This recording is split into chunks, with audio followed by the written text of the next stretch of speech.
తెనాలి నియోజకవర్గం Kollipara police station పరిధిలోని అత్తోట గ్రామంలో ఆన్లైన్ క్రికెట్ బెట్టింగ్ ముఠా నిర్వహిస్తున్న 6గురిని అరెస్ట్ చేసినట్లు తెనాలి డీఎస్పీ వి జనార్దన్ రావు తెలిపారు.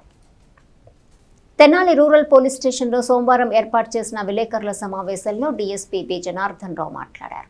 అత్తోట గ్రామంలో ఆదివారం సాయంత్రం క్రికెట్ బెట్టింగ్ ముఠాపై దాడి చేసినట్టు తెలిపారు. మొత్తము 15 మంది నిందితుల్లో 2 ప్రధాన నిర్వాహకులతో పాటు మరో 4గురిని రెడ్ హ్యాండెడ్గా పట్టుకున్నామని తెలిపారు. నిందితుల వద్ద నుండి 10,000 నగదు, 8 సెల్ ఫోన్లు స్వాధీనం చేసుకుని బ్యాంక్ ఖాతాల్లోని 3.61 లక్షలను ఫ్రీజ్ చేసినట్లు వెల్లడించారు. ఈ కేసులో ప్రధాన సూత్రధారి పరారీలో ఉండగా అతని కోసం ప్రత్యేక బృందాలు గాలిస్తున్నాయని తెలిపారు. మొత్తం 9 మందిని ముద్దాయిలుగా చేర్చినట్టు వెల్లడించారు. ప్రకాశం జిల్లా సింగరాయకొండకు చెందిన వ్యక్తి ఈ బెట్టింగ్ యాప్ సూత్రధారిగా తెలిపారు. అత్తోట గ్రామానికి చెందిన శంతన్ కుమార్, ఉమామహేశ్వరరావుకు ఈ యాప్ను పంపిన బెట్టింగ్ నిర్వాహకుడిగా గుర్తించామని అన్నారు. మిగిలిన 3గురిని త్వరలో అరెస్ట్ చేస్తామని తెలిపారు. తెనాలి సబ్ డివిజన్ పరిధిలో క్రికెట్ బెట్టింగ్, జూదం వంటి చట్ట వ్యతిరేక కార్యకలాపాలకు పాల్పడితే కఠిన చర్యలు తప్పవని డీఎస్పీ జనార్దన్ రావు హెచ్చరించారు. మీడియా సమావేశంలో Tenali rural CI Nayab Rasool, SI Anand, Kollipara SI Prasad సిబ్బంది పాల్గొన్నారు.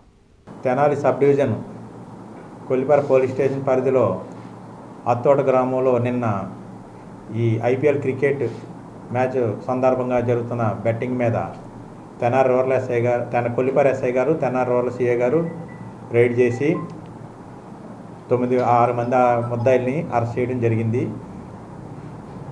ఈ 6 మంది ముద్దాయిల్లో అత్తోట గ్రామానికి చెందిన శంతను, ఉమామహేశ్వర అనేవాళ్ళు ఈ బెట్టింగ్ యాప్ ఒకటి ఆర్గనైజర్ నుంచి డౌన్లోడ్ చేసుకున్నారు. దాని ద్వారా వీళ్ళు మిగతా విడిగా ఇండివిజువల్గా వ్యక్తులతో బెట్టింగ్ నిర్వహిస్తున్నారు. ఆ రైడ్ చేసిన క్రమంలో మనకు అక్కడ 6గురు ముద్దాయిలు దొరికారు. ఈ 6గురు దగ్గర నుంచి కూడా మనం 8 సెల్ ఫోన్లు, 10,000 రూపాయల నగదు, బ్యాంక్ అకౌంట్లు, ఆన్లైన్ ట్రాన్సాక్షన్ చూసాము. ఫోన్పే ద్వారా ఎవరైతే బెట్టింగ్ కడుతున్నారో ఆ ట్రాన్సాక్షన్లో వీళ్ళు 3 బ్యాంక్ అకౌంట్లు దీనికోసం వాడుతున్నారు.